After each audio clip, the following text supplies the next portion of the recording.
نشر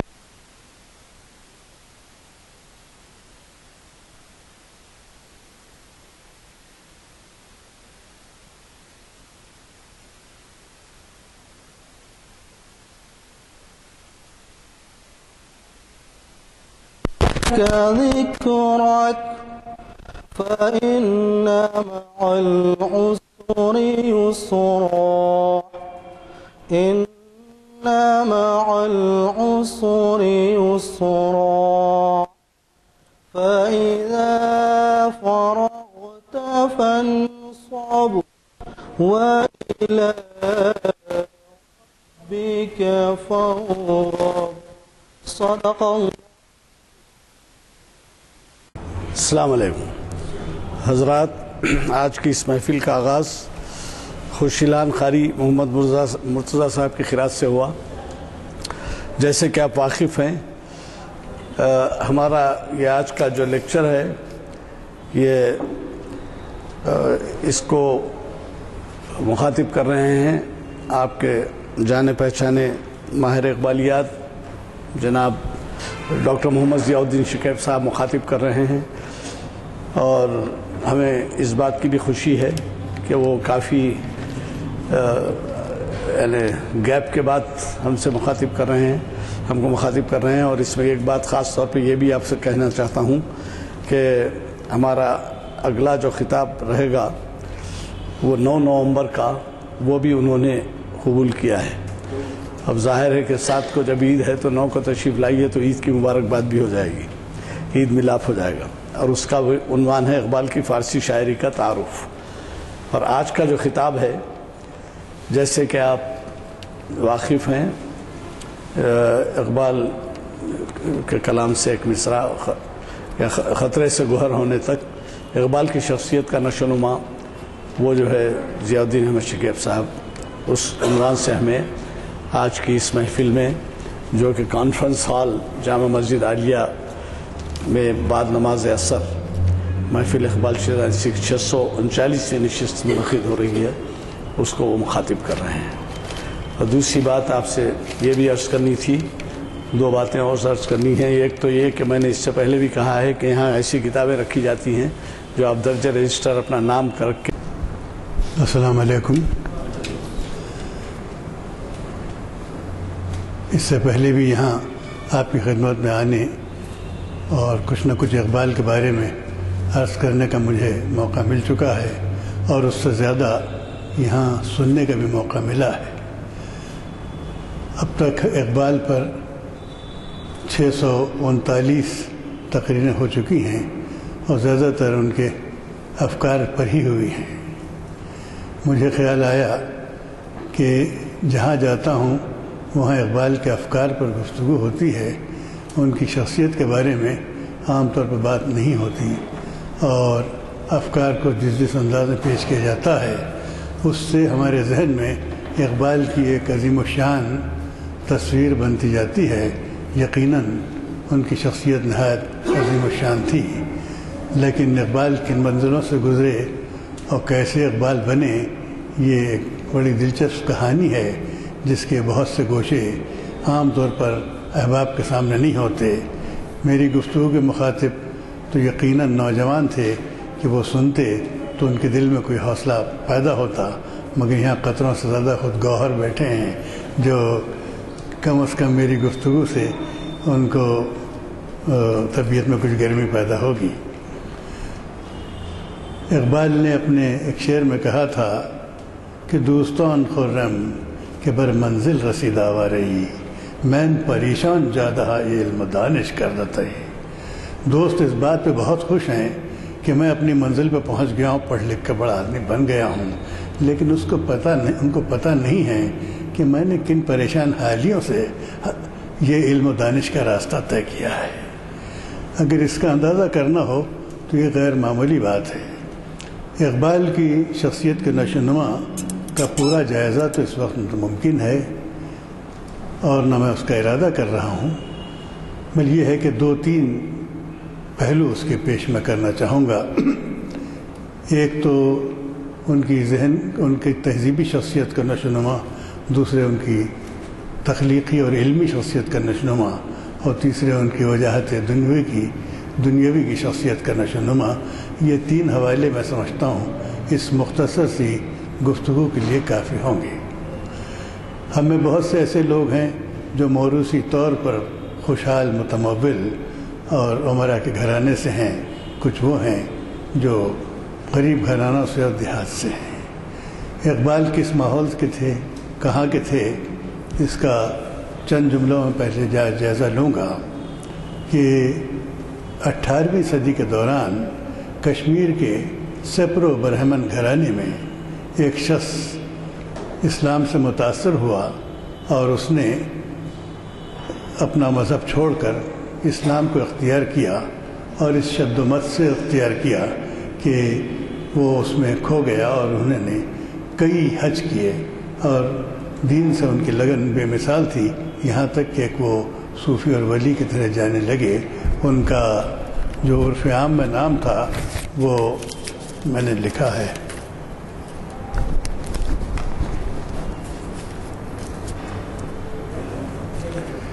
جی، بابا لول حج۔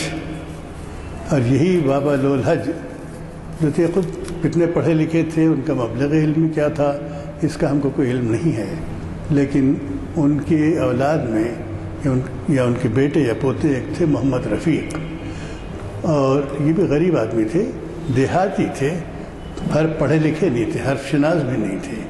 ان کا کام یہ تھا کہ کچھ کپڑوں کا اور کشمیری دھسوں کا کام کرتے تھے، اور پنجاب میں یہ طریقہ ہے کہ نام کو عرف کے طور یوپی میں بھی ہے، عرفاً پکارتے ہیں رفیق کو فیقہ تو خیر پنجابی نہیں کہتے ہوں گے، فیقہ کہتے ہوں گے، تو وہ فیقہ کہلاتے تھے، اور وہیں ان کا دھسوں کا کاروبار تھا۔ ان کی شادی بھی وہیں ہوئی، بیوی کا انتقال ہو گیا کچھ دنوں کے بعد، پھر ان کی جو دوسری شادی ہوئی وہ کشمیر کی ایک نہایت خوبصورت خاتون سے ہوئی جن کا نام گجری تھا۔ گجری اپنے حسن و جمال کی وجہ سے بہت مشہور تھی، اور گجری کے 10 بچے پیدا ہوئے، لیکن سب عالم طفلی میں مر گئے۔ 11واں بچہ جو پیدا ہوا وہ اتفاق سے بچ گیا، اس بچے کے ناک میں ایک نتھ ڈالا گیا، عقیدہ یہ تھا کہ موت آئے گی تو اس کو لڑکی سمجھ کے چھوڑ دے گی، تو وہ نتھ ڈالا گیا، وہ نتھو میاں کہلائے، لیکن ان کا اصلی نام تھا نور محمد۔ اور یہ بھی ظاہر بات ہے کہ برہمن نسل کے آدمی، لیکن ماں کا سارا حسن ان کی شخصیت میں آیا تھا، بڑا کھڑا چہرہ، تیکھا نقشہ، نہایت گورے چٹے، اور یہ تھے علامہ اقبال کے والد۔ یہ بھی کوئی زیادہ پڑھے لکھے نہیں تھے، بلکہ نور محمد یا شیخ نتھو جو تھے ان کا یہ حال تھا کہ حرف شناس تھے، پڑھتے کم تھے، قرآن شریف بھی کم پڑھتے تھے، سنتے زیادہ تھے، اور ان کو یہ شغف تھا کہ علماء اور خاص طور پر صوفیہ کرام اور عارفین کی صحبت میں اٹھنے بیٹھنے کا خاص مزاج تھا، اور بڑے دوسری دنیا کے آدمی تھے یہ۔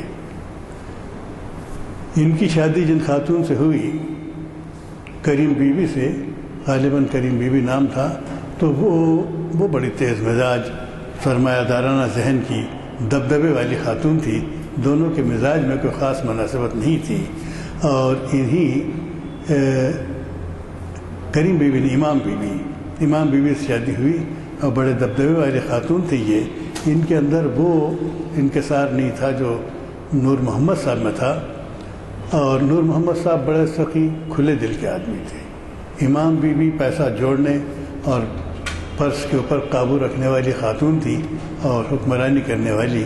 انہی کا بچہ، پہلا بچہ ان کو جو پیدا ہوا وہ عطا محمد جو اقبال کے بڑے بھائی ہیں، بیچ میں کچھ بہنیں ہوئیں، اس کے 18 سال کے بعد اقبال پیدا ہوئے۔ اقبال ان کا سب سے چھوٹا بچہ، ماں باپ ان پڑھ، بڑے بھائی بھی زیادہ پڑھے نہیں تھے، لیکن تھوڑا بہت مڈل تک انہوں نے کچھ پڑھ لیا تھا، اور یہ لوگ گاؤں میں رہتے تھے۔ گاؤں سے یہ سیالکوٹ منتقل ہوئے، اور سیالکوٹ میں ان کے والد نے ٹوپیاں سیتے تھے، اس کی دکان لگا لی تھی، اور یہ خاندان ٹوپیاں والا کہلاتا تھا۔ اب آپ غور کیجئے کہ ٹوپی والے کی کیا حیثیت اور اس کی سماجی وقت کتنی، لیکن نور محمد اپنے روحانی مزاج کی وجہ سے مقبول بہت تھے، اور اس پیشے کے باوجود لوگ ان کی عزت بہت بڑی کرتے تھے۔ اور اسی زمانے میں ایک کمشنر آ گئے تھے بلگرام سے، یہ تو شیعہ تھے، لیکن ان کو ان سے بڑی محبت ہو گئی نور محمد صاحب سے، حالانکہ دونوں کے مراتب میں بہت بڑا فرق ہے، لیکن اس سے اندازہ ہوتا ہے کہ نور محمد کس مزاج و کردار کے ہوں گے کہ ایک بڑا آفیسر بھی ان سے دوستی کرنے میں خوشی محسوس کرتا ہے۔ اس نے یہ کیا کہ ان کو ایک سنگر مشین خرید کے دے دی۔ اب نور محمد ٹوپیاں والے سے ہٹ کر درزی بھی بن گئے اور کپڑے بھی سینے لگے۔ یہ ان کا حال تھا۔ گھر چھوٹا سا 2 کمرے کا تھا، اس میں یہ خاندان پلتا تھا۔ اسی ماحول میں اقبال پڑھ اور بڑھ رہے تھے۔ اس پورے معاملے کا ایک حاصل کلام میں یہ بتاؤں کہ یہ اقبال کا اسلام سے مشرف ہوا برہمن گھرانہ تھا۔ میرا خیال یہ ہے کہ اقبال کو برہمنیت سے 3-4 چیزیں ملی۔ ایک چیز تو برہمنیت سے اقبال کو پاکیزگی، صفائی، غذا اور وقت کی پابندی اور سحر خیزی ملی۔ یہ پورا خاندان بڑا سحر خیز تھا، اقبال بھی بڑے سحر خیز تھے۔ ایک چیز ان میں یہ تھی کہ خاندان گائے کا گوشت نہیں کھاتا تھا۔ دوسری چیز یہ ہے کہ برہمن اپنے مزاج اور اپنے پیشے کے لحاظ سے جتنا یاد الہی میں رہتا ہے آج بھی، اگر وہ دل سے نہ ہو تو کم از کم اس کو اپنے منصب کے لحاظ سے رہنا پڑتا ہے، اور یہ خاندان تو حقیقی طور پر یاد الہی میں بہت زیادہ مصروف رہنے کا عادی تھا، اور چنانچہ یہی چیز اقبال کو ورثے میں ملی ہے، جس کا احساس ان کو آخر عمر تک رہا ہے، اور ان کو اپنے برہمن ہونے پر بہت ناز بھی تھا۔ اب یہ اقبال جب 2-4 برس کے ہوئے تو ان کے والد کی بڑی خواہش یہ تھی کہ ان کو ایسی تعلیم دیں کہ یہ دین کی خدمت میں لگ جائیں اور پکے ملا بن جائیں، اور ان کو لے جا کے انہوں نے ایک دینی مدرسے میں بٹھا دیا۔ جی حضرت تشریف لائیے۔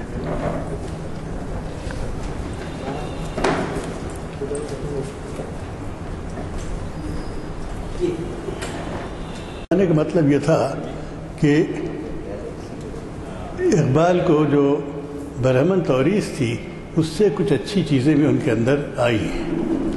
دوسری چیز یہ تھی کہ ان کے والد بالکل اس بارے میں تھے، ایک ہی خیال رکھتے تھے کہ بیٹے کو دین کے کاموں میں لگا دیں، اور اگر ان کی بات پوری ہو جاتی تو اقبال ایک بہت بڑے مولوی بن کے نکلتے تھے۔ لیکن اتفاق سے اس زمانے میں اسی سیالکوٹ میں ایک اور عالم تھے جن کا نام تھا سید میر حسن صاحب۔ یہ سید تھے، کشمیری تھے، بہت ہی غریب گھرانے کے یہ بھی تھے۔ ان کی ابتدا مسجد کی اذان دینے سے شروع ہوئی، اور مگر عربی اور فارسی کسی طرح سے انہوں نے سیکھی تھی، اور ذہین و طبع آدمی تھے۔ انہوں نے عربی فارسی میں کافی مہارت پیدا کر لی، اور اسی زمانے میں ان کو اردو ادب سے دلچسپی پیدا ہوئی۔ اور میر حسن کی ذہانت یا ان کی طبیعت کا اندازہ اس سے کیجیے کہ جب انہوں نے غالب کا کلام پڑھا اور ان کی چیزیں سنی تو نوجوانی کے عالم میں یہ دلی گئے، اور 1866 یا 66 میں غالب سے مل کے آئے۔ تو یہ ان کا مزاج تھا۔ پھر جب واپس آئے ہیں یہ تو زمانے میں پھر سر سید کی تحریک آگے بڑھنے لگی تھی۔ تہذیب الاخلاق کو پابندی سے خریدتے تھے، پابندی سے پڑھتے تھے، اور ان کے ذہن میں ایک نئی روشنی پیدا ہوئی۔ اس نئی روشنی کا اندازہ مختلف باتوں سے کیا جا سکتا۔ میں 1-2 چیزیں بتاؤں گا کہ ان کو ایک دینی مدرسے میں ملازمت ملتی تھی، لیکن وہاں کے ماحول سے خوش نہیں تھے۔ کرسچن اسکول میں ایک جائیداد خالی ہوئی، انہوں نے پسند کیا کہ وہاں جا کے ملازم ہو جائیں۔ وہاں جا کے انہوں نے ملازمت کی تو لوگوں نے بہت برا مانا کہ جا کے کرسچان کے پاس نوکر ہو گئے ہیں، اور اس دن تو یہ ہوا کہ سنا ان کے غصے میں ان کے گھر کے لوگوں نے کھانا نہیں پکایا۔ تو مگر مولوی میر حسن پر سر سید کا اتنا اثر تھا کہ انہوں نے جدید حالات کا استقبال کیا اور کرسچن اسکول میں جا کے ملازمت کی۔ وہ وہاں کے ماحول سے بہت خوش تھے۔ اس زمانے میں لاہور میں کرسچن مشنریز بہت تیزی سے کام کر رہی تھی، اور خاص طور پر اس مدرسے میں جس قسم کی تعلیم دی جا رہی تھی اس کی وجہ سے بچے کرسچن ہوتے چلے جا رہے تھے۔ لیکن میر حسن کے وہاں جانے کی وجہ سے فائدہ یہ ہوا کہ بچے اسلام کے بارے میں جاننے لگے اور کرسچن ہونا ان کا رک گیا، اور میر حسن کی عقیدت سر سید سے بڑھتی گئی۔ آپ کو یہ معلوم ہونا چاہیے کہ سر سید تحریک کا جو اثر تھا وہ اس دوران میں اقبال کی زندگی کے سر سید کم از کم 3 دفعہ لاہور آئے، اور اس کے علاوہ ڈپٹی نذیر احمد اور محسن الملک اور وقار الملک ان کے دورے بھی ہوتے رہے اور نئی تحریک آگے بڑھتی گئی۔ لیکن ان تمام جلسوں کی کارروائی کرنے یا اس کے اندر مرکزی کردار ادا کرنے والے جو صاحب تھے وہ سید میر حسن تھے۔ سید میر حسن کیا تھے؟ ایک چھوٹا سا علی گڑھ تھے، ایک چلتی پھرتی علی گڑھ تحریک تھے۔ ان کا معاملہ یہ ہوا کہ ان کی دوستی نور محمد صاحب سے یعنی اقبال کے والد سے بہت تھی۔ ایک دن انہوں نے دیکھا کہ نور محمد صاحب اپنے کو بچے کو لیے ہوئے وہ قرآن مجید کا درس دینے کے لیے وہ کسی مولوی کے پاس لے جا رہے ہیں۔ انہوں نے پوچھا اس کو کہاں لے جا رہے ہو؟ تو ان کا فلاں دینی مدرسے میں، ان کا نہیں، اس کو میرے مدرسے میں شریک کرو۔ تو نور محمد صاحب کو بات اچھی نہیں معلوم ہوئی کہ کرسچن خیالات تم وہاں لے جا رہے ہیں ان کو، لیکن میر حسن صاحب نے بڑی حکمت عملی سے نور محمد صاحب کو سمجھایا اور اس پہ راضی کر لیا، اور اقبال ان کی تربیت میں آ گئے۔ میں یہاں سے اقبال کے اوپر سر سید، جدید و قدیم کے امتزاج اور اس چیز کا اثر پڑنا شروع ہوا 5-6 برس کی عمر سے۔ میں سمجھتا ہوں اقبال نے اگرچہ علی گڑھ میں نہیں پڑھا لیکن وہ سب سے بڑے لیگ تھے، کیونکہ ان پر اس کا اثر مستقل رہا ہے۔ اور بعد میں اقبال نے جب تعلیم حاصل کی ہے تو اسی مدرسے میں پڑھا جہاں سید صاحب تھے، وہاں ان کو وہ عربی اور فارسی یہ زبانیں پڑھاتے تھے۔ سید صاحب نے چونکہ مشن اسکول میں کام کرتے تھے، خود بھی انگریزی کچھ بڑی تک سیکھ لی تھی، اور اقبال اپنے دوسرے سارے مضامین وہاں پڑھتے رہتے تھے۔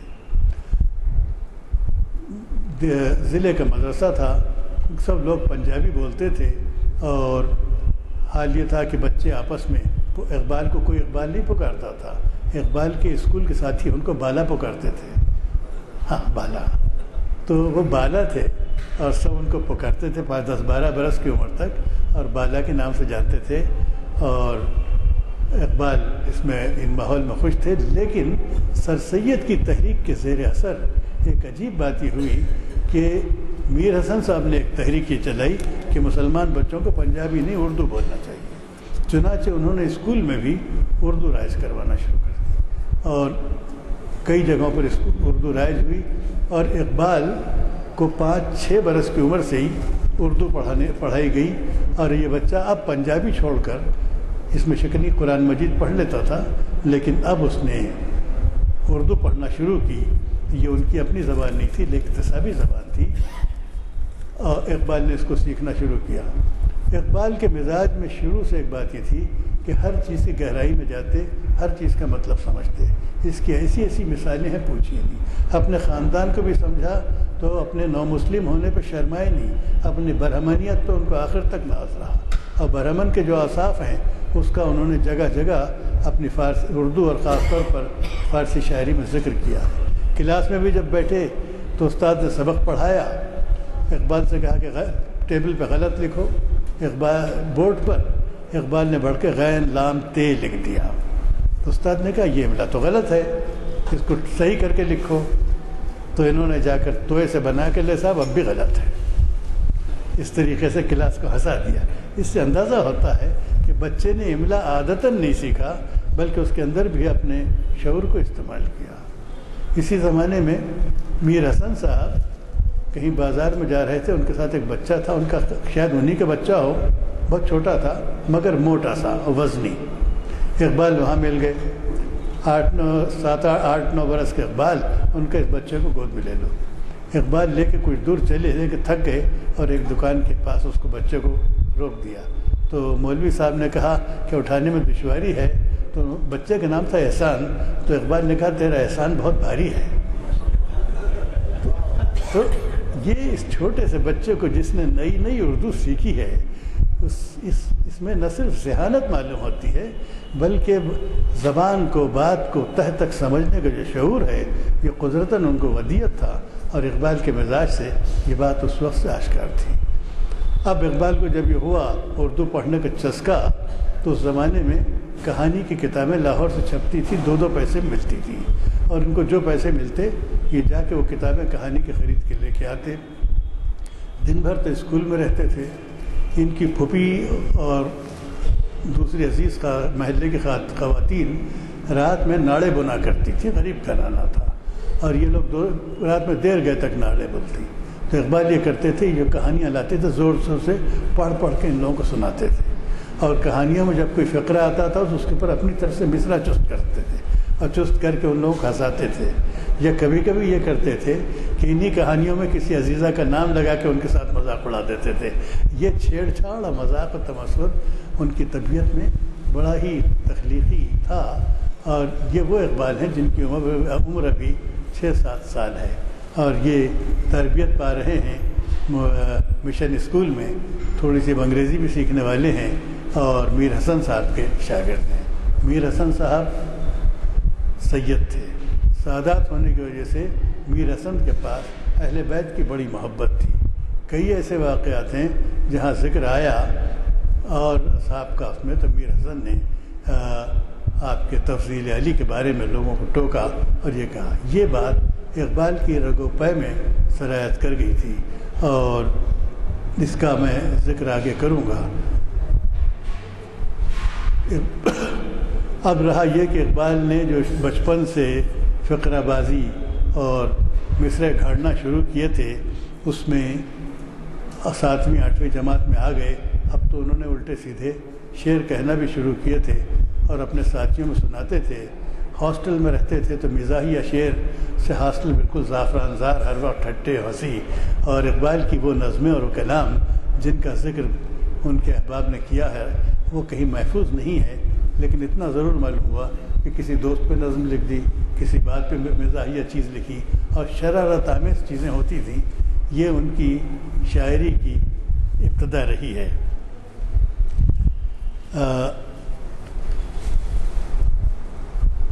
سوسائٹی میں بڑی تبدیلیاں تھیں۔ پنجاب بہت حادثوں سے گزر چکا تھا۔ 19ویں صدی کے شروع میں رنجیت سنگھ نے سکھوں کی حکومت قائم کر دی تھی، مسجدوں کا استبل بنا دیا تھا، مسلمانوں کو اذان دینے کی ممانعت تھی۔ یہ ساری چیزیں اقبال نے تو نہیں دیکھی، ان کے دادا اور ان کے والد نے وہ دور دیکھا تھا۔ تعلیم کا وہاں انتظام نہیں تھا۔ جب غدر ہو گیا، انگریزوں نے کمشنریاں قائم کی اور نظامت تعلیم قائم کی، گاؤں گاؤں یا کم از کم تعلقہ مدرسے قائم ہوئے، تو ایک علمی ماحول نیا بن رہا تھا۔ اس سے سوسائٹی میں جو بیداری پیدا ہو رہی تھی، اقبال اس سے متاثر بھی ہو رہے تھے، اور اقبال اس کے شاہد بھی تھے، اور بڑے تجربے ان کے زندگی میں جب آئے کہ جو انہوں نے دیکھا کہ وہ گاؤں جہاں یکے اور ٹانگے چلتے تھے، اقبال 9 نومبر 1870 کو پیدا ہوئے، اور 1888 کے قریب سیالکوٹ کو لاہور سے ریل کے ذریعے مربوط کیا گیا، اور شہر میں ایک تہلکہ مچ گیا، اور یہ نئی چیز کہ ریل کا سفر اور یہ چیزیں وہاں سہولتیں ہوئیں، اس کا بھی اثر اقبال کے اوپر پڑا ہوگا۔ اور کافی اس کے چند برس کے بعد اقبال نے خود ریل کا سفر کیا، اور ان کو جو اس میں بساط حاصل ہوا ہوگا، اسٹیشن جاتے ہوں گے، ریل دیکھ کے سوچتے ہوں گے لوگ اس میں سفر کرتے ہیں، کچھ دنوں بعد انہوں نے کیا، تو حالات میں بھی ایک طرح کی ترقی ہو رہی تھی۔ پھر اقبال کے جو بھائی تھے، انہوں نے بھی کچھ نہ کچھ محنت کر کے اپنی صلاحیت کو بڑھایا۔ ان کو ایک موقع مل گیا، اور روڑکی میں ڈرافٹسمن کی ٹریننگ کے پر ان کو بلایا گیا۔ وہاں اول درجے میں انہوں نے کامیاب کیا، نوکری ذرا اچھی ہو گئی، تنخواہ بڑھ گئی، تو انہوں نے مکان کے برابر ایک اور مکان بنایا، باپ کے اوپر سے بوجھ ہٹایا، اور اقبال کے جو سرپرست بنے وہ ہمارے عطا محمد صاحب، جو ان کے بڑے بھائی تھے۔ عطا محمد میں اور اقبال کی طبیعتوں میں بہت بڑا فرق تھا۔ عطا محمد کھلے دل کے، مخیر، لیکن نہایت ہی سخت مزاج اور جابر آدمی تھے۔ اس جبر کو اگر اس کی داستان بیان کی جائے تو بہت لمبی ہے، اقبال نے ساری عمر سہا ہے، اس کا اقبال پر اچھا اثر بھی پڑا ہے، اور اس کا اقبال کی زندگی پہ بہت ہی تباہ کن اثر بھی پڑا ہے۔ مگر یہ بڑے بھائی تھے اور اقبال تادم آخر بڑے بھائی کا انتہائی ادب کرتے رہے اور کبھی ان کے بعد سے انہوں نے انحراف نہیں کیا. لیکن بڑے بھائی کی سختی کے باوجود اقبال کی یہ جو غریبانہ زندگی تھی، جو ایک درزی باپ کے ساتھ اور ٹوپیوں کو دکان کے ساتھ گزر رہی تھی، اب اس میں آسائش آنے لگی اور عطا محمد کی آمدنی اچھی ہو گئی. اقبال نسبتاً خوشحال ہو گئے اور اقبال کو آگے کی تعلیم دینے کا خیال بڑے بھائی کے دل میں تھا، انہوں نے کیا. اور اقبال میں جوہر بھی تھا، جو ان کو دیکھتا ان کی ذہانت کا اسے بڑا اندازہ ہو جاتا. اب رہا یہ کہ اقبال نے جب اردو پڑھنا شروع کی تو اس زمانے میں لاہور میں تعلیم عام ہو چکی تھی، سیالکوٹ میں بھی عام ہو چکی تھی، اور وہاں پر 2 حضرات، مگر سیالکوٹ نہیں، بعد میں لاہور میں اقبال آ گئے اپنا یہاں سے سیالکوٹ سے میٹرک کرنے کے بعد اقبال نے 1899 میں میٹرک کیا. میٹرک کرنے سے پہلے عربی، فارسی، انگریزی ان کی اچھی خاصی ہو گئی تھی، اور اس کے علاوہ انہوں نے ان کے نصاب میں ایک رسالہ تھا مختصر العروض، تو انہوں نے عروض بھی سیکھی. اور ان کی اس زمانے کی جو ٹیکسٹ بکس رکھی ہیں اس کے اوپر سارے گاما، پادا وغیرہ یہ میوزک کے سر بھی لکھے ہوئے ہیں. اور اقبال کو موسیقی سے اسی زمانے میں دلچسپی ہوئی، اور لاہور آنے کے بعد تو یہ دلچسپی بڑھ گئی. اقبال نے پتہ نہیں موسیقی کسی استاد سے سیکھی ہو نہ ہو، لیکن بازاری موسیقی سننے کے لیے بھی وہ جاتے تھے.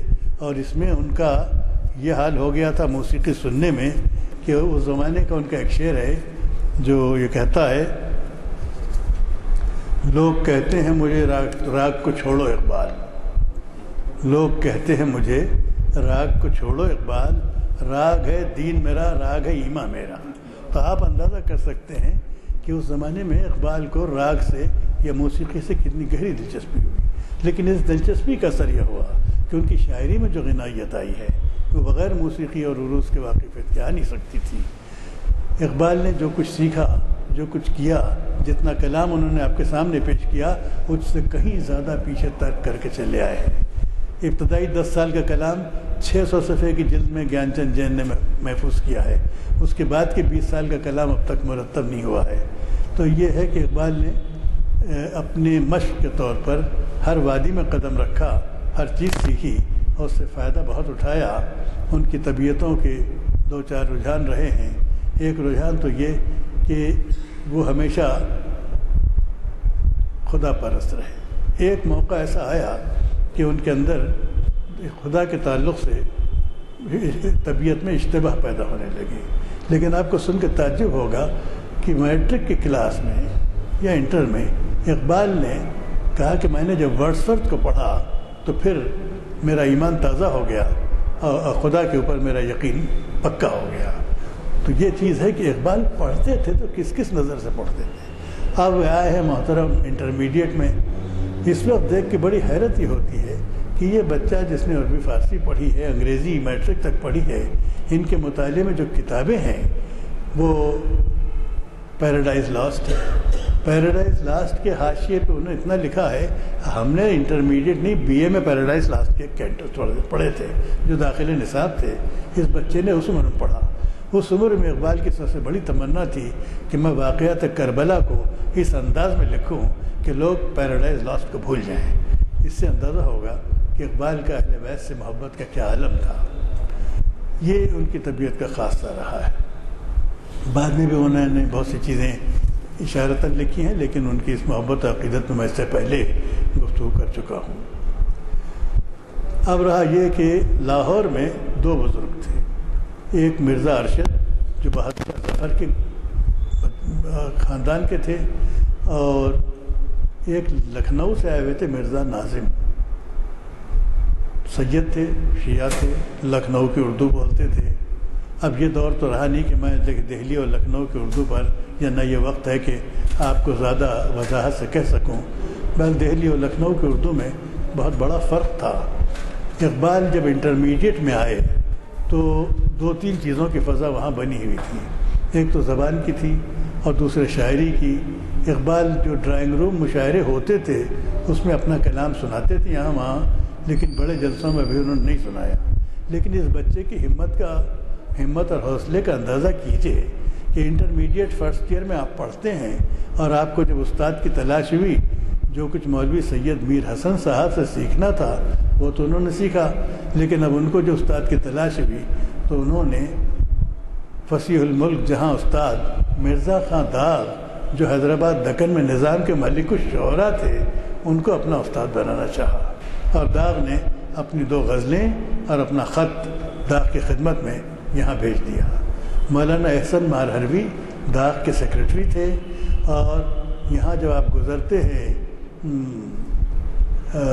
سدھی امبر بازار کے پاس سے، اگر موزم یہی مارکیٹ کی طرف جا رہے ہیں تو لیفٹ ہینڈ پہ آپ کو اندر ملا فخر الحسن یا کچھ لکھا ایک بنگلہ ہے، تو منزلہ آج کل وہ ٹائر کا کاروبار کرتے ہیں۔ ہاں، تو وہ جو ہے داغ جب یہاں آئے، جی نواب مرزا خان داغ جب آئے تو اس مکان میں رہتے تھے۔ جی میں اسی لیے تو کہہ رہا ہوں کہ ان کی یادگار آپ کے گھر میں داغ رہتے تھے، اور داغ نے کہا تھا کہ اڑاتے ہیں مزے ہے داغ دنیا بھر کے گھر بیٹھے، دکن میں اب تو افضل گنج اپنی عیش منزل ہے۔ خیر یہ بات دور تر، تو آپ بھی اس گھرانے کی یادگار بیٹھے ہیں، داغ وہاں رہتے ہیں۔ اڑاتے ہیں مزے ہے داغ دنیا بھر کے گھر بیٹھے، دکن میں اب تو افضل گنج اپنی عیش منزل ہے۔ وہ عیش منزل کے آثار تو باقی نہیں رہے، مگر وہ تھی منزل، اور اسی کے بغل میں کسی اس مکان میں احسن مارہروی رہتے تھے، جنہوں نے داغ کا خط لیا، اقبال کا خط وصول کیا، داغ کو دکھلایا، داغ نے اس کا جواب لکھوایا کہ کلام دیکھ لیا، اصلاح کی ضرورت نہیں ہے لیکن کلام دکھاتے رہا کرو۔ چنانچہ احسن مارہروی نے ان کو بھیج دیا۔ اب تو دونوں میں بڑی خط و کتابت بڑھ گئی، اور داغ نے اقبال نے داغ کے ہاں اپنا کلام بھیجا، اور داغ کے رنگ میں بڑی رنگین غزلیں لکھنے لگے۔ لیکن اقبال نے داغ کی جو اتباع کی ہے وہ زبان کے لحاظ سے کی ہے، مسلک کے لحاظ سے اقبال داغ کے مسلک کے تھے نہیں، لیکن داغ کا بڑا ادب کرتے تھے زبان کے لحاظ سے، کیونکہ یادگار دہلی تھے۔ لیکن اسی زمانے میں یہ ہوا کہ اقبال کو زبان سیکھنے کا جو شوق تھا اس میں ان کو دہلی اور لکھنؤ کی زبان کا فرق محسوس ہو گیا، اور ان کو یہ اندازہ ہوا کہ لکھنؤ کی زبان زیادہ دھلی ہوئی، زیادہ شستہ اور زیادہ نفیس ہے بنسبت زبان دہلی کی۔ اور پھر اس پہ کمال یہ ہوا کہ امیر مینائی صاحب نے جو داغ کے ہم اثر تھے وہ لاہور تشریف لائے، کوئی 1896-97 میں تاریخ زبانی کہہ رہا ہوں، ممکن ہے مجھ سے تھوڑی سی غلطی ہو رہی ہو۔ اس کا اثر داغ کی طبیعت پہ بہت پڑا، اور داغ بلحاظ زبان اقبال بلحاظ زبان امیر مینائی کے بے حد گرویدہ ہو گئے، اتنے گرویدہ ہوئے کہ اقبال نے طے کیا کہ امیر مینائی دنیا کا ایک بہت عظیم الشان شاعر ہے، اور انہوں نے طے کیا کہ میں ان کے پورے کلام کا انگریزی میں ترجمہ کروں گا اور اس کو پوری دنیا میں روشناس کروں گا۔ یہ امیر مینائی سے ان کی عقیدت کا علم تھا۔ اب اگرچہ داغ رسماً اقبال رسماً کہلاتے تو تھے شاگرد داغ بھی زندہ تھے، لیکن اقبال کی شاعری کو اٹھا کے دیکھیں، اس پہ میرا ایک آدھ مضمون بھی ہے، اقبال کی شعری زبان کا ارتقاء، اس میں نے اس کی وضاحت کی ہے کہ اقبال اب دلی کا مکتب چھوڑ کر وہ آ گئے لکھنؤ میں، انہوں نے آتش، ناسخ، انیس ان لوگوں کے کلام کو پڑھا، اور ان کی زبان میں یہ ساری صفائی آ گئی۔ آپ کے ساقی نامے کی زبان دیکھ لیجئے، ان کی غزلوں کی زبان دیکھ لیجئے، اقبال کے ہاں لکھنؤ کا محاورہ اور زبان وہ بہت شدت کے ساتھ آگے بڑھ رہا ہے، دہلی کی وہ کیفیت ان کے پاس اب باقی نہیں رہی ہے۔ لیکن یہ ابھی اقبال طالب علم ہے، اور ان کو یہ شعور لسانی پیدا ہو رہا ہے، جو افسوس یہ ہے کہ آج یونیورسٹی کے پروفیسرز کو نہیں ہے کہ زبان دہلی اور لکھنؤ کا فرق کر سکیں۔ اب ویسے جاننے والے لوگ بہت کم رہ گئے جو یہ کریں۔ اقبال نے طالب علمی کے زمانے میں ہی اس فرق کو محسوس کیا اور اس کو اختیار کیا، لیکن ان کا رویہ یہ تھا کہ اپنے آپ کو منسوب نہیں کرتے۔ اب انہوں نے درمیانی راستہ اختیار کیا، کہنے لگے اقبال لکھنؤ سے نہ دلی سے ہے غرض، ہم تو اسیر ہیں خم زلف کمال کے۔ تو یہ درمیانی راستہ اختیار کیا، لیکن عملاً ان کی شاعری کا آغاز مکتب دلی سے ہوتا ہے، اور اس کا اختتام، اس کی انتہا لکھنؤ کے مکتب پہ ہوتی ہے۔ اس کی وجہ سے لاہور میں جو لکھنؤ کے نمائندے ہمارے میر ناظم تھے اور دلی کے نمائندے مرزا ارشد تھے، دونوں میں بڑی نوک جھوک ہوتی تھی، دونوں کے گروپ بڑھ گئے۔ اور اسی زمانے میں جب امیر مینائی آئے تو انہوں نے ایک غزل سنائی تھی وہاں، اسی زمین میں اقبال نے بھی غزل لکھی۔ اس میں ایک شعر ایسا کہا کہ جس کو پڑھ کر مرزا ارشد جو دہلی کے تھے، لکھنؤ کے نام سے چڑھتے تھے، انہوں نے اقبال کو لپٹا لیا، کہنے لگے تو تم سے تو شاعری زندہ ہے۔ اور یہ اقبال کا وہ شعر تھا، موتی سمجھ کے شان کریمی نے چن لیے، قطرے جو تھے میرے عرق انفعال کے۔ اس کا پس منظر یہ ہے۔ کمال یہ ہے کہ یہ شاعر اس کے بعد ہندوستان میں لکھنؤ اور دہلی کے رسالوں نے اقبال کی شاعری پر ایسے ایسے تنقیدی مضامین لکھے ہیں کہ سانس لینا بند ہو جائے۔ تو اقبال گھبرا کہتے بھائی میں شاعر نہیں ہوں، نہ زباں کوئی غزل کی، نہ زباں سے آشنا میں، لیکن کرتے یہ تھے۔ اور اپنا کلام بجائے دہلی اور لکھنؤ کے رسالے کے پھر انہوں نے حیدرآباد میں بھیجنا شروع کیا۔ حیدرآباد میں مہاراجہ سرکشن پرساد ایک رسالہ نکالتے تھے، دبدبہ آصفی، اقبال نے اس میں اپنا کلام بھیجا اور دبدبہ آصفی میں چھپتا تھا۔ یہاں کوئی اعتراض کرنے والا تھا نہیں، اور اس کے قدرداں مہاراجہ تھے۔ مہاراجہ نے بحیثیت ایڈیٹر یقیناً اقبال کو کوئی ایسا خط لکھا ہے، اسی زمانے میں ان کی جب کبھی یہ طالب علم ہیں، یہ ابتدائی طور پر لیکچرر ہیں، جس کی وجہ سے اقبال نے اس کا ذکر آگے کیا کہ حیدرآباد آنے سے بہت پہلے جب اقبال یورپ جا رہے تھے 1905 میں، 1905 کی ابتدا میں گئے ہیں، تو انہوں نے ایک نظم کہی کہ پسند میرا کلام وزیر نظام کرتے ہیں، اس کا مصرع ہے، اور یہ اٹلی کے ساحل پہ اتر کر اس خط کو پوسٹ کیا۔ تو اس کا مطلب یہ ہے کہ وہ اقبال جو بہت نوجوان ہے، ابھی طالب علم تو ابھی نیا لیکچرر ہے، اس نے گویا وزیر اعظم حیدرآباد تک تو رسائی حاصل کی، اور یہاں بھی چھپا، اور دہلی اور لکھنؤ میں بھی، اور زبان کے اوپر اعتراض ہونے لگے۔ آپ اقبال کے لندن جانے سے پہلے بھی ان کی شاعری پہ جتنے اعتراض ہوئے تھے، ان کا جواب دیتے ہوئے اقبال نے ایک مضمون لکھا ہے جو چھپ گیا، اور اقبال ریویو کے ایک شمارے میں جس میں میرا مضمون بھی چھپا ہے، وہ مضمون چھپا۔ اقبال نے دہلی اور لکھنؤ کے اساتذہ سے سند لے کر اپنے ہر اس فقرے اور اس جملے کے استعمال میں جس پہ اعتراض ہوا تھا ثبوت پیش کیا ہے، اور بڑا اتنا عالمانہ مضمون ہے۔ اس سے اندازہ ہوتا ہے کہ اقبال عادتاً نہیں کہتے تھے، بلکہ ہر بات کو بہت چھان پکھال کے، بہت ناپ تول کے پیش کرتے تھے۔ یہ ان کا عالم یہاں رہا۔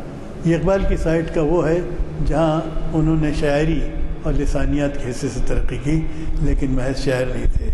عجیب بات یہ ہے کہ اقبال کا جو فلسفیانہ پہلو تھا، یہ اقبال کی شعر شاعری کو جہاں میر حسن سے تربیت ملی، وہاں ان کی فکر کے لیے ایک نیا دروازہ کھلا، اور وہ یہ کہ اقبال جب ایم اے کرنا چاہ رہے تھے تو امکان یہ تھا کہ وہ ایم اے عربی میں کریں گے، لیکن اتفاق سے پروفیسر آرنلڈ علی گڑھ سے ہٹ کر مقرر کیے گئے اورینٹل کالج، اسلامیہ کالج لاہور پر، تو ان کا جو شعبہ تھا وہ فلسفے کا تھا، اور ان کو طالب علموں کی ضرورت تھی۔ ان کی کلاس میں طالب علم ملا تو ایک، وہ اقبال، تو ایک استاد اور ایک شاگرد۔ اس سے اقبال کو بڑا فائدہ پہنچا۔ آرنلڈ پہلے بہت مایوس ہوئے کہ ایک ہی اسٹوڈنٹ ہے، لیکن بعد میں آرنلڈ کو بڑا فخر ہونے لگا کہ مجھے ایک شاگرد ملا ہے، لیکن یہ شاگرد ایسا ہے کہ اس کی وجہ سے آرنلڈ نے کہا تھا کہ نہ صرف اس شاگرد کی وجہ سے شاگرد کے علم میں اضافہ ہوتا ہے، بلکہ استاد کے علم میں بھی اضافہ ہوتا رہتا ہے۔ اس کی وجہ یہ تھی کہ اقبال ایسے ایسے سوالات اٹھاتے تھے کہ آرنلڈ ایک آنیسٹ آدمی تھے جس کا ان کو جواب نہیں ملتا، تو آرنلڈ وہاں سے یورپ، انگلستان اور یورپ کے مفکرین کو خط لکھتے تھے، اور وہاں سے جواب آتا تھا۔ اس کا جواب آنے کے بعد آرنلڈ ان کو بتاتے تھے۔ یہ اقبال کا پہلو تھا۔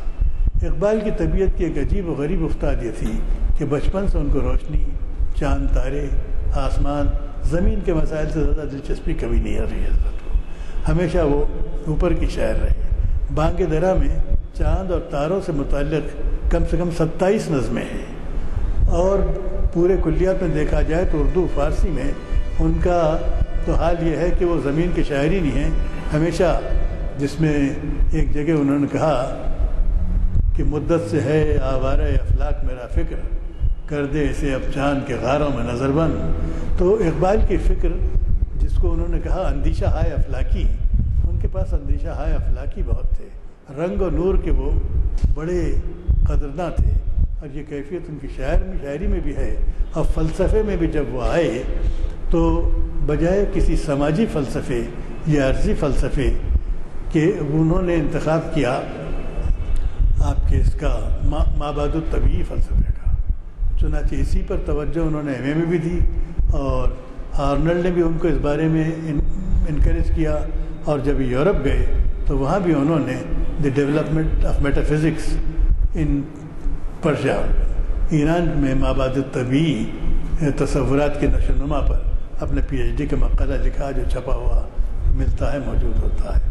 اس مقالے سے پہلے ایک بات میں کہنا اور بھول گیا کہ اقبال جس زمانے میں طالب علم تھے اس زمانے میں وہیں سوامی رام تیرتھ بھی لیکچرر تھے یا پروفیسر تھے، اور اقبال نے ان سے سنسکرت پڑھی۔ سنسکرت پڑھنے کے بعد ان کو اس میں سنسکرت میں اتنی گہری دلچسپی پیدا ہوئی، یہ چھٹی زبان تھی جو اقبال نے سیکھی، کہ انہوں نے یہ طے کر لیا تھا کہ میں گیتا اور رامائنہ کا منظوم ترجمہ کروں گا، اور یہ ان کے اس میں تھا، اور چنانچہ ان چیزوں کو انہوں نے پڑھا، لیکن زیادہ تو نہیں کر سکے۔ اس کی ایک نظم جو سورج پہ ہے، گایتری، اس پہ اقبال نے ترجمہ کیا، اور وہ چیز ان کے دیوان میں گایتری نظم موجود ہے، شعاع آفتاب موجود ہے، اور آفتاب سے ان کی دلچسپی اتنی زیادہ تھی کہ پہلا بیٹا پیدا ہوا تو اس کا نام بھی آفتاب رکھا۔ تو یہ اقبال کی روشنی و نور پرستی کا عالم تھا۔ یہاں سوامی رام تیرتھ کی صحبتوں سے فائدہ اٹھانے کی وجہ سے ہندو مذہب اور ویدانتی فلسفے سے ان کو کافی آگاہی ہو گئی تھی۔ اس سے واقفیت حاصل کرنے کی اقبال میں جو اپج تھی وہ صرف اس لیے نہیں تھی کہ وہ جاننا چاہتے، وہ برہمن تھے، ان کے اندر یہ خیال تھا کہ میرے ابوجد کس فریم آف مائنڈ کے تھے، وہ کیسے سوچتے تھے۔ چنانچہ اس تجسس میں انہوں نے ان چیزوں کو بہت کچھ پڑھا، لیکن ان کی تربیت میر حسن صاحب پاس سے ہوئی تھی، اور انہوں نے قرآن شریف بڑی ہی رغبت سے پڑھا، اور ان کے والد کی سب سے بڑی تمنا یہ تھی کہ اقبال دین کی خدمت کرے۔ چنانچہ وہ اتنے پڑھے لکھے تھے نہیں۔ اقبال جیسے جیسے ترقی کرتے گئے تو ان کے والد نے ایک دن ان سے کہا کہ دیکھو، تم نے ایک قصہ تو مشہور ہے کہ اقبال تلاوت کر رہے تھے، تو ان کے والد نے کہا کہ تلاوت تو کر رہے ہو مگر اس طرح سے پڑھو کہ یہ ہر آیت جو ہے تم پر نازل ہو رہی ہو، تب تم کو مطلب سمجھ میں آئے گا۔ اس کے کچھ دنوں کے بعد ایک دن ان کے والد نے کہا کہ بھئی دیکھو، اب تمہارا تو سب ہو گیا، لیکن میں نے تم پر جو روپیہ پیسہ وقت صرف کی ہے، اب میں اس کا معاوضہ چاہوں گا۔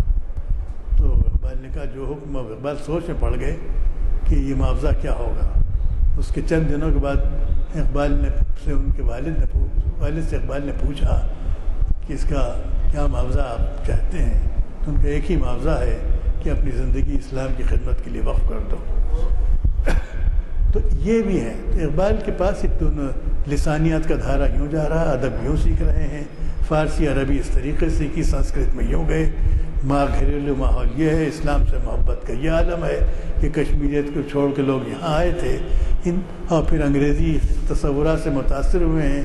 انگریزی ادب میں حیرت ہے کہ جس شخص کا انٹرمیڈیٹ میں یہ حال ہو کہ ورڈسورتھ کی اوڈ ٹو ایٹرنیٹی کو پڑھ کر اقبال یہ کہتا ہے کہ خدا کے وجود سے مجھے جو شک پیدا ہو گیا تھا وہ دور ہو گیا اور میرا یقین مضبوط ہو گیا۔ تو ان کا یہ عالم تھا کہ جس چیز کو پڑھتے وہ ایک الگ انداز میں کرتے تھے، اور یہ غیر معمولی شخصیت کا جوہر تھا۔ پھر اقبال یورپ چلے گئے، وہاں انہوں نے یورپی مستشرقین کے ساتھ کام کیا۔ آرنلڈ تو وہاں بھی موجود تھے، میک ٹیگرٹ تھے، اور فلسفے کو وہاں انہوں نے پڑھا، اور development of meta physics in Persia لکھ کے آ گئے۔ اور ہندوستان آنے کے بعد ان کی جو فکر رہی وہ اسلام سے متعلق ہو گئی۔ اس کی ایک وجہ تھی کہ کہ یورپ میں رہ کر یورپ کی مادیت سے وہ بیزار ہوئے۔ یورپ ایک بڑی ہی خوابوں کی دنیا تھی۔ اقبال یورپ میں رہے، وہاں کی سوسائٹیوں میں انہوں نے رہا، وہاں کے حسینوں کے ساتھ رہے، ان کے ساتھ ڈانس کیا۔ اس کے بھی واقعات ہیں۔ عطیہ نے لکھا کہ ڈانس کر رہے تھے فلاں حسینہ کے ساتھ تو ان کے قدم ٹھیک نہیں پڑتے تھے، بداپن معلوم ہوتا تھا، ہم نے ٹوک کے کہا کہ یوں نہیں یوں کرو۔ تو یہ سب چیزیں اقبال کے اوپر گزری ہیں، اور ہر وادی میں گئے، اور بقول مولانا مودودی کے کہ اقبال ایسی ایسی وادیوں میں گئے کہ جہاں جاتا تو کوئی شخص کھو جاتا، یہ وہاں سے کچھ نہ کچھ سیکھ کے نکلے، اور انہوں نے یہ اقبال کی طبیعت پر اثر ہوا۔ تو یہ گویا اس طریقے سے اقبال کی شخصیت بنتی چلی گئی، اور 1905 میں یورپ جا کر 3 سال وہاں رہنے کے بعد وہ ہندوستان آئے، اور ہندوستان آنے کے بعد ان کو اور بہت سی مشکلوں کا سامنا کرنا پڑا۔ ایک چیز تو یہ تھی کہ اقبال کی 3 شادیاں ہوئیں، اقبال کسی ازدواجی زندگی سے خوش نہیں تھے، اور معاملہ تو یہ تھا کہ ان کے بڑے بھائی جو کہتے تھے وہ شادی ہو جاتی تھی، جس سے الگ کرنا ہو الگ کرتے تھے۔ ایک بڑے بھائی کا میں نے خط یہاں تک پڑھا کہ پہلی بیوی جو آفتاب اقبال کی ماں تھی، ان کو نہ صرف گھر سے الگ کروا دیا بلکہ آفتاب اقبال کو بھی منع کر دیا کہ گھر میں نہ آئے۔ اب بیٹا ایک دن چھپ کے باپ سے ملنے آیا تو اس کی اطلاع آتا محمد صاحب کو مل گئی، تو انہوں نے سخت لکھا، میں نے سنا کہ جاوید تم سے ملنے آیا تھا۔ تو اب اتنے سخت دل آدمی، اور انہوں نے اقبال کی زندگی کو میں اتنی زیادہ مداخلت کی۔ ایک کتاب چھپی ہے اقبال کی ازدواجی زندگی، جس میں بہت سے خطوط آپ کے ان کے بڑے بھائی کے اس کے اندر ہیں، اس سے اندازہ ہوگا کہ انہوں نے کس طریقے سے کیا۔ تو اقبال کی ازدواجی زندگی الجھنوں اور ناگواریوں کا شکار رہی ہے، مگر انہوں نے اپنے فرائض پورے نبھائے ہیں، اور لیکن شاید ایک سبب یہ بھی ہو کہ ان کی شاعری میں سیکس نہیں ہے، وہ بالکل دوسری دنیا کے عادی ہو گئے۔ وہ تو یہ تک کہنے لگے کہ عشق بتا سے ہاتھ اٹھا، اپنی خودی میں ڈوب جا، اور نقش و نگار دیر میں خون جگر نہ کرتا لف۔ یہ بات آئیڈیلی ٹھیک ہے لیکن پریکٹیکل تو ہے نہیں۔ تو اقبال کی نشو و نما میں یہ چیزیں ہوئیں، اور یہاں ان کو معاشی مشکلات کا بھی سامنا ہوا۔ اقبال یورپ جو گئے ہیں وہ کسی اسکالرشپ پہ نہیں گئے، ان کو یورپ بھیجنے بھی ان کے بڑے بھائی کا ہاتھ تھا، اور اقبال حد درجہ کفایت شاعر آدمی تھے۔ کفایت شاعری کے باوجود ان کی طبیعت میں خیر تھی، لیکن خیر کا ایک بہت دلچسپ انداز یہ ہے کہ بچپن میں جب وہ بالے کہلاتے تھے، کسی میلے میں گئے تو ان کی ماں والدہ نے ان کو چونی دی، اور ان کے ایک ساتھی کے پاس پیسے تھے، ان کا میرے ہاں 58 یہ بھی تم رکھو تاکہ کہیں کچھ لیں گے۔ رستے میں کوئی بہت ہی معذور فقیر ملا تو اقبال نے پورے 12 آنے اس کو دے دیے، اور اس کے بعد کہیں کچھ لینے کے لیے رکے تو اس نے اپنے پیسے مانگے، تو اس نے کہا کہ نہیں وہ پیسے تو سو نہیں، میں نے فقیر کو دے دیے۔ اس نے بہت برا مانا۔ برا ماننے کے بعد یہ ہوا کہ کئی دن کے 2-4 دن کے بعد اقبال نے 58 حاصل کی اور لے جا کے اس کے ہاں دے کے آ گئے، پھر دونوں کی دوستی بحال ہوئی۔ تو یہ جذبہ اقبال کے اندر موجود تھا، لیکن اقبال جب خرچ کرتے تھے تو ایک ایک پینی کا حساب رکھتے تھے، آٹے دال ہر چیز کا، اور اس کی رسیدیں اب تک بہت سی رکھی ہوئی ہیں، اور بہت ہی کفایت شعر آدمی تھے۔ لیکن اس ساری کفایت شاعری کے باوجود گھر میں بنیان اور تہمت باندھے بیٹھے رہتے تھے، کپڑے جب پہنتے تو باہر نکلتے وقت ہی پہنتے تھے، کھانا ان کا سادہ ہوتا تھا، ان کے اخراجات فی نفس ہی بہت کم تھے۔ لیکن عطیہ لکھتی ہے کہ یورپ میں جس زمانے میں اقبال پڑھتے تھے، حالانکہ اقبال کو پیسہ گھر سے آتا تھا، تو وہ اتنی شاندار اور قیمتی پارٹیاں اپنے احباب کو، پروفیسرز کو دیا کرتے تھے کہ حیرت ہوتی ہے۔ عطیہ بیگم تو وہ تھی، رئیس تھی گھرانے کی۔ عطیہ بیگم کا کیا حال ہے؟ اقبال کے جتنے ساتھی تھے وہ بڑے اچھے گھرانوں کے تھے۔ ناظر یارجن جو یہاں تھے نا، وہ ہمارے نظام الدین حسن کے بیٹے تھے جو جسٹس تھے حیدرآباد میں، تو سب بڑے بڑے گھرانوں کے لوگ وہاں گئے تھے۔ اس میں یہ ایک لڑکا جس کے والد کا کاروبار ٹوپیوں کا ہو، یقیناً سماجی طور پر یہ اپنے آپ کو بڑے خطرے میں محسوس کرتے ہوں گے، اور اس زمانے کے لوگ بڑی تیکھی طنز بھی کرتے تھے کم حیثیت لوگوں پر، اور کم حیثیت کو کم خاندان بھی سمجھا جاتا تھا. لیکن اقبال کی جرأت و جسارت اور ان کی ہمت یہ ہے کہ انہوں نے اپنے برہمن ہونے کو بھی ابھار کے پیش کیا اور انہوں نے اپنی فکر کے ایسے جوہر بنائے کہ جتنا خاندانی احباب کا ان کے اطراف جمگھٹا تھا وہ سب ان کے قد و قامت کے آگے چھوٹے ہو گئے اور سب سے اقبال نے اپنا ادب کروایا. اقبال کی یہاں تک ذکر کے بعد یہ ہے کہ اقبال نے فارسی، لکھنؤ اور دہلی کے سیکھنے کے ساتھ اردو سیکھنے کے ساتھ فارسی میں بڑا کمال پیدا کیا. اس پہ میں اس لیے نہیں کہوں گا کہ شاید آئندہ ہفتے اقبال کے فارسی کلام کے تعلق سے آپ لوگوں سے گفتگو ہوگی. کتنا ٹائم ہے سر؟ نوجوان ہوتے تو بہت اچھا تھا. خیر ویسے تو کم ہے تعداد، لیکن جو ضعیف العمر بھی ہیں، اوسط عمر کے بھی ہیں، وہ بھی نوجوان بنے ہوئے ہیں. جی تو اس پہ مجھے اقبال کا خود ایک شعر یاد آیا. سنے گا اقبال کون تم کو، یہ انجمن ہی بدل گئی ہے. سنے گا اقبال کون تم کو، یہ انجمن ہی بدل گئی ہے. نئے زمانے میں آپ ہم کو پرانی باتیں سنا رہے ہیں. یہ ہمارے آج کے نوجوان کا رویہ ہے. بہرحال بدقسمتی ہے کہ ہماری ان کوششوں سے نوجوان اگر مستفید نہیں ہو رہے ہیں تو بس دعا کے سوا ہم کیا کر سکتے. اقبال کے بارے میں کہا گیا کہ وہ ذرا ایک وقت آیا تھوڑا راستہ بھٹک رہے تھے اور بعد میں کچھ کلام آپ کو ملٹن کے کلام کا بھی ذکر آیا. ملٹن وہ آنکھ سے معذور تھے. پیراڈائز لاسٹ جو لکھی ہے، خیر جو نہیں پڑھے ہیں وہ اردو ترجمہ ہے تو پڑھ لیں. تو وہ جو ہے یہاں تک نعوذ باللہ کہہ کے میں بول رہا ہوں یہ شعر. لوگ بھٹکے تو کتنا بھٹکے یہ دیکھیں. میرا شکر کر رہے خدایا، تجھے میں خدا بنایا. تجھے کون پوچھتا تھا میری بندگی سے پہلے.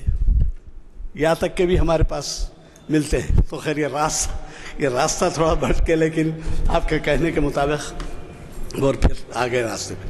مجھے ایک اور بڑے سائنسداں اور اقبالیات کے اسکالر ڈاکٹر تقی خان صاحب بھی موجود ہیں، جو عرصے دراز سے یعنی کافی گیپ کے بعد تشریف لائے ہیں. پرسوں میں نے ایک جگہ ملاقات ہوئی، گزارش کی تو فوراً ایگری کیا انہوں نے. اور 16 نومبر کو آپ کا خطاب ہے، اس کا عنوان بھی آپ نے دے دیا ہے. آپ کو بلیٹنس مل جائیں گے. اگر کوئی صاحب کو کچھ سوال کرنا ہو تو سوال کر سکتے.